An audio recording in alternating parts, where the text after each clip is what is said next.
All right, so good afternoon, everyone. My name is Jesse, and I am with Exploring by the Seat of Your Pants. For those joining us for the first time, we are all about bringing conservation, adventure, and science into classrooms around the world. And we're really excited this October because it is a crazy month. We've got 60+ sessions happening, the most we've ever done. So thank you guys so much for being a part of our grandest festival of exploration we've ever done.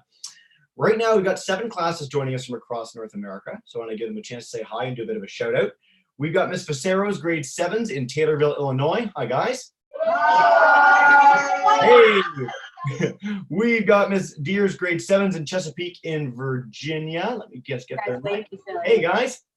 Hi. Awesome. All right. We've got so many people. We've got Miss King's grade 3/4s in Kitchener, Ontario. Hey, guys. Hey, welcome in.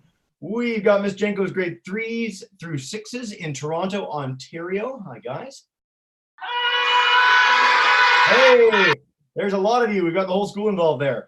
We've got Miss Ayers group General Career School in Toronto, Ontario. Again, a lot of Toronto today. There we go. There we go. Hi, guys. I'm going to say hi. We have a grade 1 French immersion class coming. They're just coming in. Perfect. And kindergarten class joining us today. Very cool. Well, welcome in. That'll be exciting. We've got Miss Ford's grade 6s in Thornhill, Ontario. Hi, guys. Hey, okay, winning the enthusiasm contest so far. And then last but not least, you've got Miss Langdale's grade 1s in Fox Creek in Alberta. Hi, guys. I know your audio isn't working, but hello. Thank you guys so much for being here today. So the reason you guys are all here is for our speaker. So we are joined live by Heidi Carlisle, and she is at the Intermountain Bird Observatory, Boise State University's Lucky Peak Research Station. So she's going to take us a little bit on a tour of the facility there on the mountain in the middle of Idaho, which is fantastic. And today we're going to hope to catch some raptors and understand why, when, and how they migrate. Maybe get a few up close to the camera, see them, get a chance to weigh them and more. It's always exciting joining Heidi. Thank you so much for joining us. And let me demute your mic and you're good to go. All right, so hi guys. Let me first say that we are sitting in a little box on the top of a mountain. It's called a blind. One thing you have to do if you're trying to catch raptors is you have to be quiet when they come in because you don't want the raptors to know we're here. So if at any point I just stop talking, it's because there's a raptor nearby that we might catch. So while we were introducing the classes, we actually caught our first raptor. So you guys are in luck, which is awesome. So I'm here with a couple scientists, so maybe I'll introduce you to the other scientists who are on my team today. You can meet them, and then we'll meet this little falcon that we just caught. So let's see, can we do this? So we have Nick here. So I heard some of you guys are from Canada. So where are you from, Nick, from Canada? I'm from Ontario too, from Sunderland, which is north of Kitchener and Toronto, up near Oshawa Whitby kind of area. Awesome. And then here's Jay. He's here in Boise. And then we have Eric here. And he just brought in our first raptor. So we're going to have Eric band this kestrel. So I'm probably going to flip the camera around so you guys can see, and I'll show you kind of step by step. Oh, and maybe we have another raptor coming in, so I'll have to be quiet while I do this. Okay. Flip this around. Okay. So, zoom in, Eric, sorry. Of our little kestrel. And we just caught another bird, so you guys are bringing us good luck.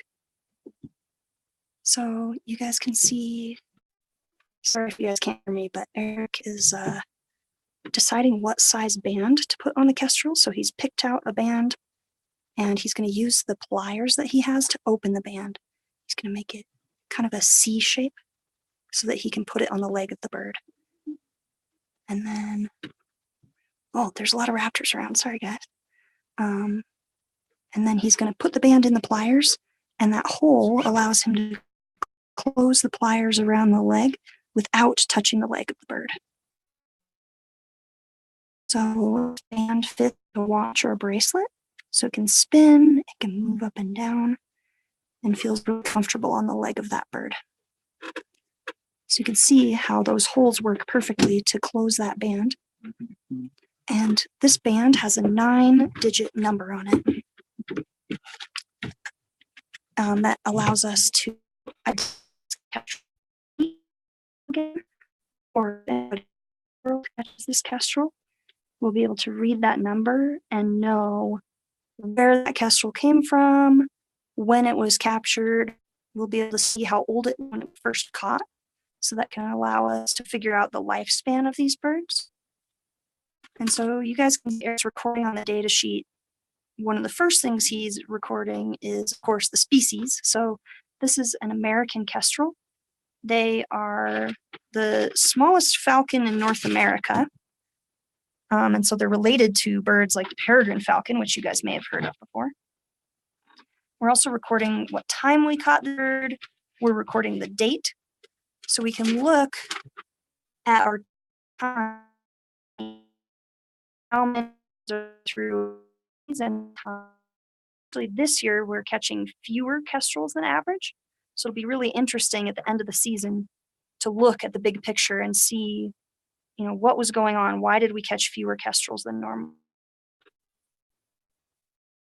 Other things Eric's going to do is he's going to take some measurements of this little kestrel. So one thing we do when you guys go to the doctor's office and they measure how tall you are, we can measure the length of the wing on the kestrel and the length of the tail to get an idea of size. And you guys can see the kestrels have very sharp little beaks. And so this kestrel is trying to bite Eric's fingers while he's trying to measure it. So something we have to do is learn how to safely handle the birds to keep the birds safe, but also to keep ourselves safe, because with raptors, they have a few different adaptations that they can use, usually to hunt their prey, but so when biologists are catching them, they can use them on us too. So in a second, we'll zoom in. Once Eric measures the tail, we'll get a look at this kestrel in a little more detail. You can see this is a male kestrel. So there, yeah, nice, thanks. So male kestrels have that beautiful blue color on them. They also have this all orange tail with tip on their tail. So they're one of the few raptors that you can actually tell male versus female just based on their feathers. Most of our other raptors, we have to look at other characteristics like size to be able to figure out if they're a male or a female. Talking to Jesse and Joe about planning for today, we had a really, really high wind forecast. And so we actually thought we weren't going to catch any hawks for you guys, but we have this American kestrel right here. And then we also just brought this little sharp-shinned hawk. Let me see if I can show you guys his little claws right. So he's calm. He won't be able to see us right now, so it's kind of a relaxing place for him to hang out and wait until he gets his band. Oh, and maybe there's another bird. We're looking outside. Might catch something. Nice. All right. So we just caught another sharp-shinned hawk. Wow, these guys brought the mojo. Nice job, guys. You brought good luck. We were worried. So 3 hawks when we thought we were going to catch 0. So you can see Nick just ran out. We use a trap called a bow net, and it has a really soft mesh net that flips up over the top of the hawk when they come into the station. So Nick is getting this little hawk out of the net, and then he'll bring it back so you guys will be able to see it closer. So we're checking out the tail on this kestrel. One of the things we do with birds is we try to figure out how old they are. And we can do that by looking at their feathers. So young birds at this time of year have feathers. Oh, let's see. Interesting. And kestrels are tell if they're adults or young birds. So we're looking to see if it's growing any new feathers. So this is kind of like you guys might have a mix of grown up and baby teeth in your mouth. And some of you might be growing in new teeth. And so we can look and see if birds are actively growing in any new feathers, and that can tell us how old they are. So this time of year, it's all the adults, it's all the grown-ups that are actively growing in new feathers. And I don't see any new growing in feathers on this kestrel, and I don't think, do you see any, Eric?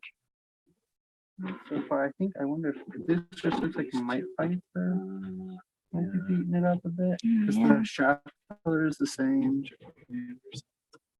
You guys can see the face of the little kestrel.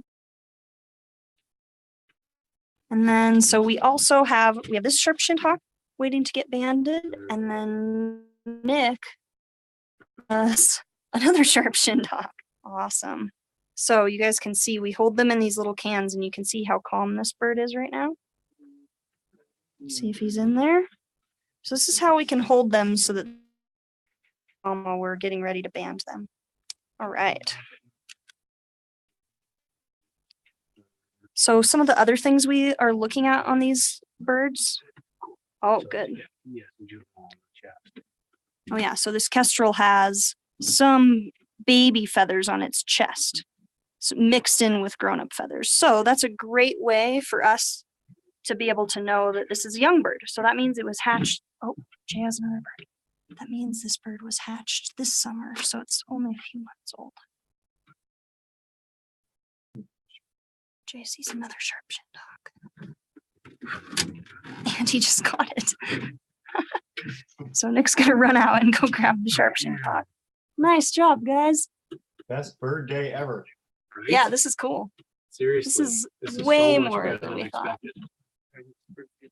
All right. So let's at least pull out a sharp shin and have them side by side so you can see its Oh, yeah. comparison before we let I'm them gonna hand this kestrel to you.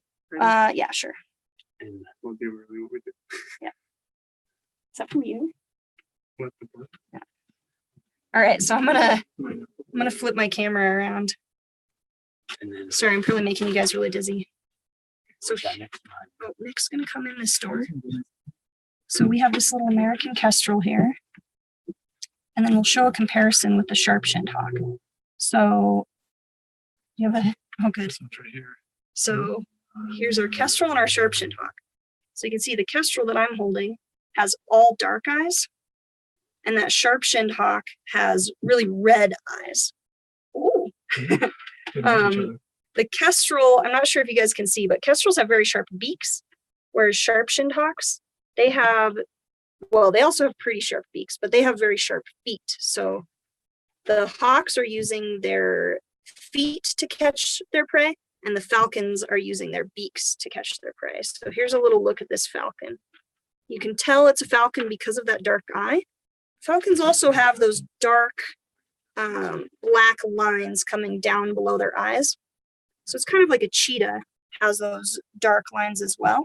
We think that the reason birds have those lines is actually almost like built-in sunglasses. So if you've ever seen people playing sports, like maybe a football player, and they marks on their eyes to keep the sun out of their eyes, the falcons are able to do the same thing. So they have those dark marks to help absorb sunlight and make it easier for them to see in really bright light.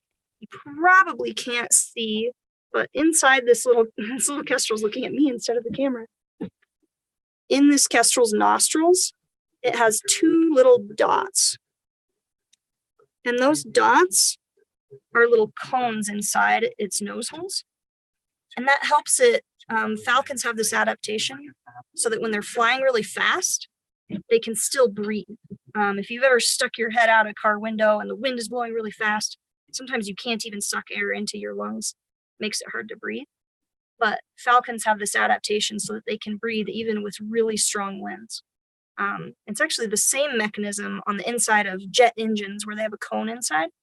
It helps suck air into the jet engine, and falcons have that right built in on their little nose. So, is this one ready to fly? Its weight and everything?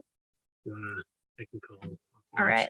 So I'm gonna give this little kestrel a toss. So maybe I'll turn the camera around again. Might make you guys dizzy again. Sorry. You gonna step All right. outside? Yeah, does that work? Yeah, go for it. I'll just tell All right.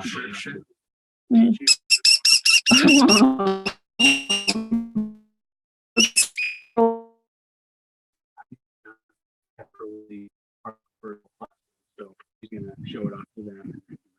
All right. So we're going to give this little kestrel a toss in the air and let him fly off back into the wild. And there he goes. So one bird down and 2 birds to go. 3 birds down. So we just let that kestrel go. It's a male, it's flying right up in front of them. You guys will notice that we don't keep these birds very long. So these are wild birds, and our goal is to collect as much data from them as we can. We take measurements, we figure out how old they are, we check things like their fat to see if they're healthy, and then we release them. So it's a pretty quick process, but it gives a lot of information about migration. And what we're seeing right now is a lot of raptors moving through because winter is coming. It's fall right now, and so a lot of birds, raptors and otherwise, are flying south for the winter. And we're perched up here in this blind, so you guys can see we're in this little box, and we're on the top of a ridge that is running north to south. And the birds are flying north to south, so it's a really great place with a high concentration of birds because of that ridge. So what we're seeing, and maybe I'll turn it around and show you guys, what we're seeing is we're facing north, looking up, and there's this ridge to the north that you guys can see. And I see it quietly, but we're hoping to see birds traveling on this north-south ridge because of air currents. Raptors like to soar during migration. They don't use their energy. And so we often see raptors soaring on the wind currents along this ridge. And we're hoping that as they come in, they pass us by and hopefully come into our traps. So you can see Jay is pulling some strings because he sees a hawk. In catching the hawks. Kind of like you would use a fishing lure to catch fish, except our pigeons are protected. So there's nets surrounding them. So they're not getting eaten like a worm that you use for fishing. They're actually surviving. So they're used to lure the hawks in over and over again.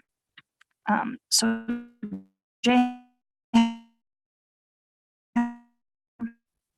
those pigeons, and hopefully that flapping of pigeons flying will attract hawks in for us to catch today. So that's what trolls and sharp-shinned hawks have come in for a pigeon and they free meal, but they hit a tree instead. So we'll see what Rick is up to with this sharp-shinned hawk. So you guys saw the other sharp-shinned hawk we held up earlier had red eyes. This one has kind of orangish eyes, almost like macaroni and cheese colored eyes.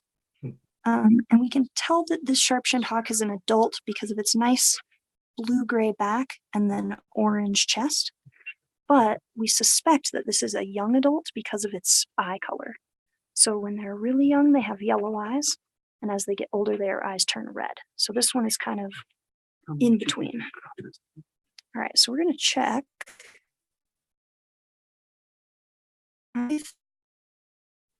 Maybe 60%? Okay. So what we were just doing is taking a measurement of how much food is in the crop of a bird. So birds are different than us. We just have a stomach. Birds have this thing called a crop that's in between their stomach, or in between their mouth and their stomach, where they can hold food. And this little sharp-shinned hawk, while we're weighing it here, this little sharp-shinned hawk has some food in its crop. So it has recently eaten probably a little songbird. So sharp-shinned hawks are specially adapted for eating songbirds. They have these really long tails. You can see the tail. Oh, nice. So we're looking at, there's some tips on there, right? Mm-hmm.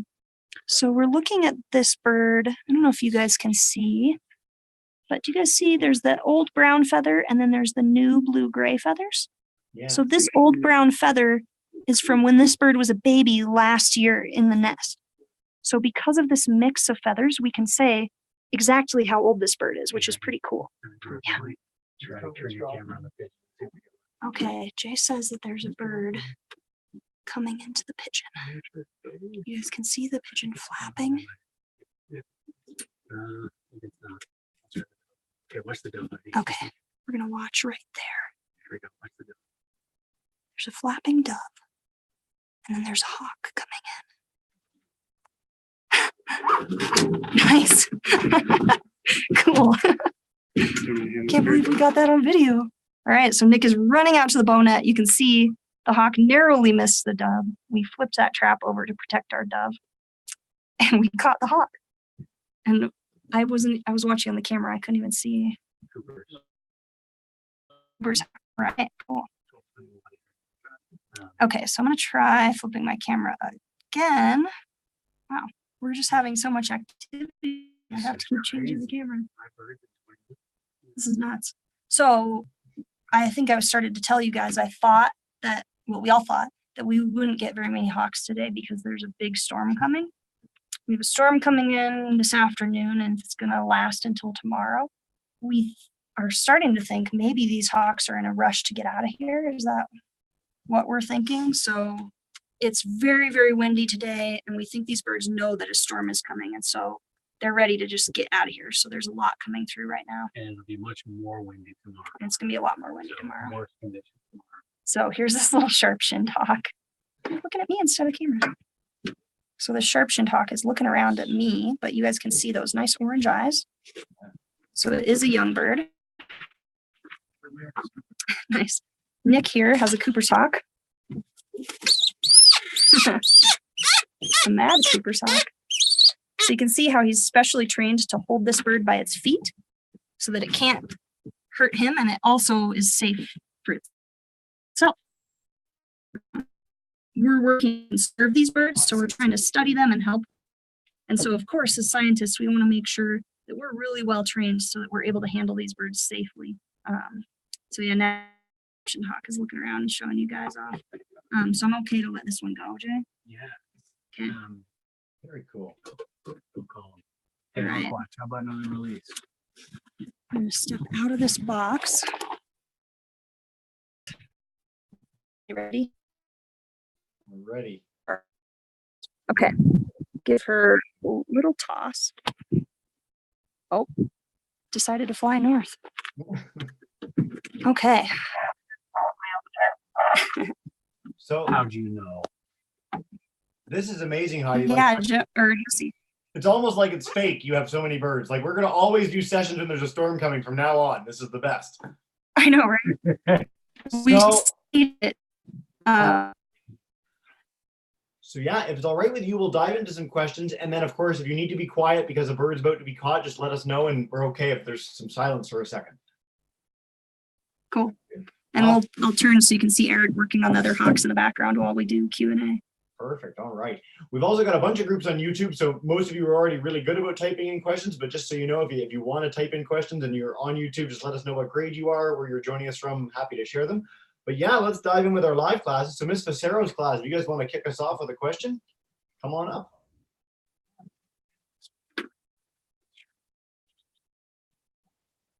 Yep, you're good to go. How many years has or have they been working in that field? Like how many years have they been scientists for birds? Yeah. So Jay back here has probably been our scientist the longest. So how long, Jay? 25 years. 25 years. I've been working at the bird. That's a long time. Nick here is 25 years old. I've been working at the Bird Observatory for 11 years now. Nick, you've been banding for since 2016, and Eric since About the same time. about 2016. Okay. So a lot of our scientists who work here have finished college, so they have a bachelor's degree from a university, and they're waiting to soon go to graduate school. So we get a lot of folks that are kind of in between in their 20s who come up here and work for us, which is pretty cool. Marvelous. All right, let's go to Chesapeake and Virginia. Ms. Deer's class, if you guys have a question, come on up. Great. Hey there. Hey. Hey, I got a student coming up. Hang on. Can you guys hear? Nice Adirondack chairs in the room, by the way. Thank you. Okay, Come close and speak. There you go. my question was, on an average, how many raptors a year do y'all catch? A year, about 1,000 to 1,200 between our two trapping stations. In a day, 20 is pretty good. 40 is crazy good. 28 is the best this year. 28 is the most we've caught in a day so far this year. So yeah, so 5 birds in 20 minutes. You guys really are lucky. It's pretty cool. We're going to shatter the record by the time this session's done. Perfect. Yeah, exactly. All right. Awesome, guys. Miss King's class, if you guys want to come up and ask it one, go for it. All right. Keep Eric busy. Yep, we're good to go. How fast can a raptor go? Oh, Heidi, sorry. You got muted for a second. Give me 2 seconds. There you go. Wait, it wants How to. fast are peregrines? 280. So how fast can a raptor go, I think was the question. So actually one of the fastest documented animals is a raptor, the peregrine falcon, and they can dive more than 200 miles an hour. We have another sharpshooter. Are we keeping a couple of these to show those guys, Jay? We can get the Sharpie out and then we'll give a Sharpie in a coop to pick up. So I'll answer this question with a little sharp-shinned hawk. Can help me answer. So this is another young male sharp-shinned or adult male sharp-shinned hawk. You can see his nice orange eye. Yeah, so peregrine falcons are the fastest. I would guess a lot of our raptors, when they're diving and chasing prey, could probably go 60 miles an hour if I had to guess. But for a lot of species, it hasn't been measured, so we're not sure. But how cool. I did want to mention, so in raptors, yeah, peregrines. Somebody catch those. I should tell you guys we're not going to catch one, and then we probably will today. In raptors, the girls are actually bigger than the boys. So you can see this sharp-shinned hawk is quite tiny compared to my hand. And that's because he's a male. So we do catch females that are a little bit bigger. Do we have any females? No, we just have boys. And a male Cooper's hawk too. So just the tiny guys.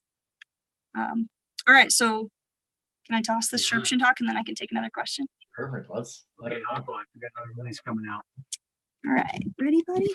Let's let the light adjust. And there he goes. All right. Man, all our birds are flying north when we let them go, huh?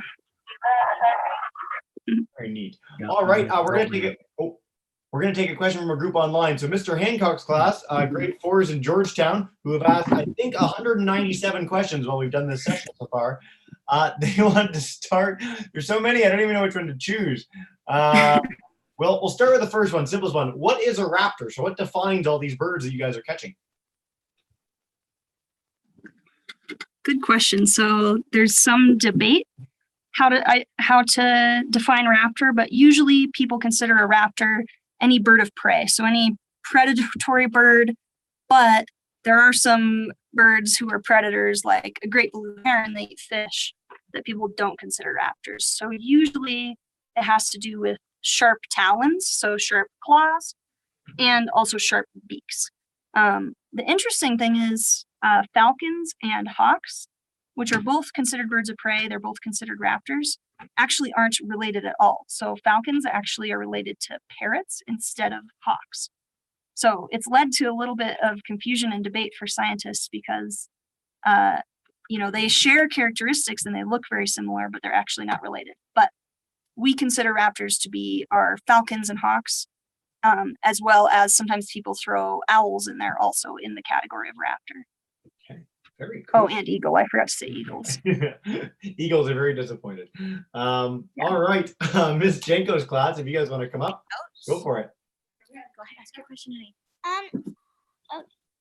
Once you catch the bird and you put the ring on its foot and let it go, like, does that count as do you keep a graph as okay, so for example, you catch this many birds and so you write that you catch the bird and what type it was on the paper? Yeah, so they track the birds they capture and keep tracking them over time. Great question. Yeah, so we keep track of the birds on our data sheets, which can I steal a data sheet real quick, Eric? So you guys can see our data sheet. Each line on that piece of paper is a bird measured. So we're measuring them, weighing them, and it also lets us count them. So we can figure out how many birds came through in a given year. It's also really good to be able to get the ages of these birds. So when you're holding birds in the hand, you can see their ages a little bit better than if they were just flying past. And so that can give us an idea of how many young birds were born each year. So did they have a good year and they had lots of babies? Or some years it's a really stormy spring, they don't lay as many eggs or they don't have as many babies. So that can help us figure out trends over time and see how these birds are doing. Cool. So a lot of different data.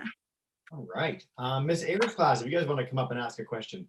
So friends, that's us, Ms. Ayers and Ms. Hanson and Gilmore class. That's us. So we can say hi. You can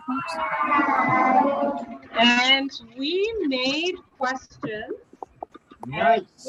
We're going to ask the first question as a team. Sit down, honey. Sit down. Help me, friends.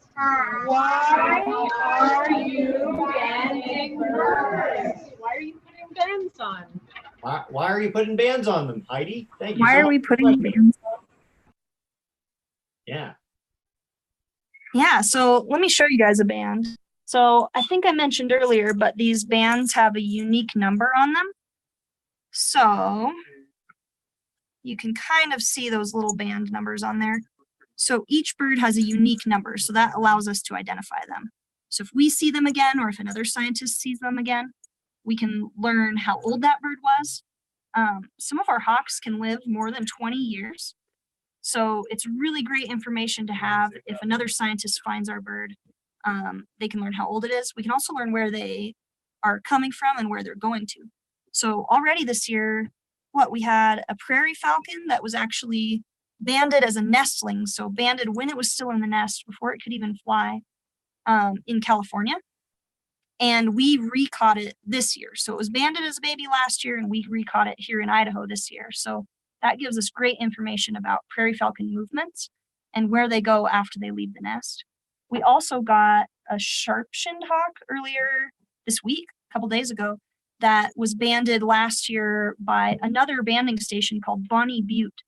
And so they trap and band birds there. And we were able to read that band number and we could tell that it didn't belong to us. So it wasn't a band that we put on. And so we contact the bird banding lab. They keep track of all those numbers and they were able to tell us who banded it and when. And then we get to kind of become pen pals with the other scientists. So we'll usually write to them, give them some information about the bird when we saw it, and then learn what they saw when they caught it. So we get to kind of compare notes and compare data and learn a lot about that bird. Super cool. All right. What we're going to do is take 2 questions from groups on YouTube, and then we're going to do our last 2 questions live, and we'll wrap up with that. So Miss Herget's class in Brantford, Connecticut wants to ask, how do you catch the birds? You were showing us a little bit. You've got birds, I guess, on strings, and then the hawk comes in. What happens then? Sorry, I missed that question. Can you repeat it? Yeah, it's how do you catch the birds? You showed us a little bit of that and you told us a little bit, but what specifically happens? Yeah, so how do we catch the birds? Is that okay? There's no trap now, so maybe I'll walk you out and you guys can see some of the traps. So we have a variety of nets. Here you guys can see our view south of us and our little mountain peak here and the view north of us. So I'll take you over to see a trap. We have a variety, and around each trap, we have a little lure bird. So these little birds have a little vest that they're wearing that keeps them safe from the raptors, and it also keeps them from running away. So it's kind of like having a leash on your dog or your cat, where you can hold on to that leash and they can't get away. So here's one of our nets. Can you guys see this fine mesh? So this net is called a Dogaza net, or a DG. And these were actually invented in the Middle East a long time ago by falconers when they were trying to catch falcons to use for hunting. So we use this type of net. It has a heavy metal ring around it, and it's just barely held onto this pole with a little thin strip of fishing line and this clothespin. So this clip is holding the net up, but when a hawk hits the net falls down and catches the hawk. So that's one of our nets. We also have this little bow net here. So you can see it's kind of a C shape and it goes around, and there's lots of net in there. And when we pull a little string, it triggers the net. Let me show you guys the trigger right here. So this little trigger is holding that net in place, and you can see this string, and that string goes all the way back to our trapping blind. So that's where our other scientists are sitting right now, is inside that blind. So Jay in there can pull this string, and it triggers this bow net, just like you guys saw when we caught that Cooper's hawk. And this net will flip up and over the top of the raptor to catch it. So the hawk comes into our lure bird, the net flips over and protects that lure bird and catches the hawk. And then we also have, they're kind of hard to see, but you can see these nets are called mist nets. So these nets are just sitting there, blowing in the breeze, and if a hawk happens to fly by, it'll get caught in that net. Very So cool. I think I'll walk you guys back to the blind now, and I can answer more questions. We don't want to stay outside the blinds too long because you never know when a hawk is going to come in and get caught. Right. Well, thank you so much, Heidi. That was great. We've got a question from Madame Sasha's grade 7s French immersions in Surrey, BC. And they wanted to ask, what degree programs did you go to? Like, what schooling did you do, Heidi, to get this job? If you got that. Good question. So I went to school here in Idaho at a place called Boise State University. So I got my bachelor's degree in biology with an emphasis in ecology. And then after I got my bachelor's degree, I continued on and I got my master's degree in biology, also here at Boise State. So it takes about 4 years to get your bachelor's degree, and then usually about 3 years to get your master's degree. You can go and also get a PhD. So Jay here has a PhD in ornithology. So he did even more school than that to get his PhD. Outstanding. Thank you so much. All right, we're going to go to Miss Langdale's class first, and then Miss Ford's class to end us off. So Miss Langdale, if you guys want to come up and ask a question, go for it. Oh yeah, did your mic working? You did take one in. This Cooper's hawk is mad. Oh, so yeah, your mic isn't working. That's why you typed in the question. Sorry, guys. So yes, we've come to you, and the question you guys typed earlier was, how long do hawks live for? Is that still the question? That's still good? Yeah, perfect. How long do hawks live for, Heidi? How long do hawks live? So it depends. So the average is low, but that's usually because for a young hawk, it's really hard to learn how to survive. So a lot of young hawks die in their first year. They have to learn how to eat, how to not get eaten by anything else, how to migrate. Once they make it past that first really tough year, they can often live a lot longer. So probably 10 years is not that crazy for a hawk. I know another group of scientists, they put a band on a bald eagle, I think 35 years ago, and they refound that same bald eagle with that same band number. So we know it was at least 35 years old. So they can live a really long time. Very cool. And it's hard without bands to know how old they are. So there's probably older hawks out there that we just don't have the data to say how old they are. Yeah, great answer. All right. And then we're going to wrap up with one last question from Miss Ford's class. So come on up, guys, and wrap us up. Hey, guys. And also, when you're holding the birds, why are they not flying? So we caught the second question a little more. Come a little closer to the camera, guys. For whatever reason, it's not picking you up as much. So When you're holding the birds, why are they not flying? when you're holding the bird, why do they not fly away? And then what was the first part, my dear? Can you get what from a bird? Rabies. Rabies. Can you get rabies from a bird, Heidi? No, you can't get rabies from a bird, which is great for us. We do have to be careful. So our owl manders, they catch flying squirrels and also bats, and those can carry rabies. So we do have to be careful with mammals. So luckily mammals are the only animals that can get rabies. So the birds were safe. So even if we get bit, it's all right. The other question, so why do they not fly away when we're holding them? So we use a couple special grips to hold those birds to keep them safe and calm, but also to keep them from flying away. So you can see Eric is doing one of those holds, and it's actually sometimes called an ice cream cone hold or a popsicle grip. So we're holding the bird's wings and feet so that it can't fly away. And wow, we should admire. So this Cooper's hawk has really nice red eyes. Beautiful. So this is probably an older bird. Is that right? Have you looked yet, Eric? Nice. So more than 2 years old, this Cooper's hawk. He's really showing off for you guys. So what was I talking about? Sure, should we show you guys? Oh, how we hold them. So another grip Eric can do is he can hold just the legs and spread the wing out. So that, wow, that's cool. So you can see the different ages. You can see some brown feathers and some grayish feathers. So we can do this leg hold and view their wing. So we can take a look at, oh yeah, cool. So this Cooper's hawk is growing a wing feather also. So remember I mentioned that adults are the ones that are growing feathers this time of year. So this guy is growing in, here's a little pin feather right here. It's really short. So he's growing in a new feather there. So pretty cool.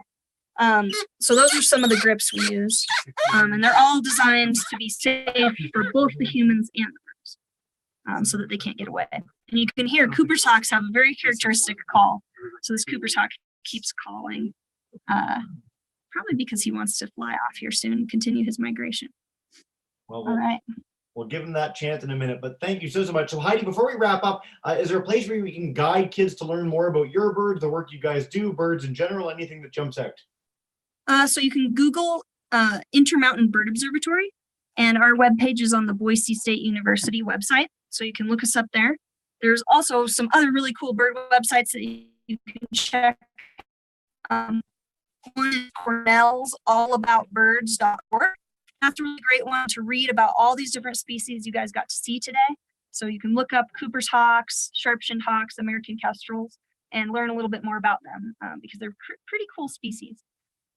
So yeah, those are a couple good ones to check out. And I'll be sure to pass those along to all our classes when we're done in an email as well. So just look for that. But yeah, at the end of every hangout we do. So boys and girls, if you guys could get ready, I'm about to demute everyone's microphone. And so if you guys could join me in saying a huge thank you to Heidi and the whole team without scaring away the birds. So like a mid-level, super excited thank you, but you're all demuted. Go for it, guys. Not here.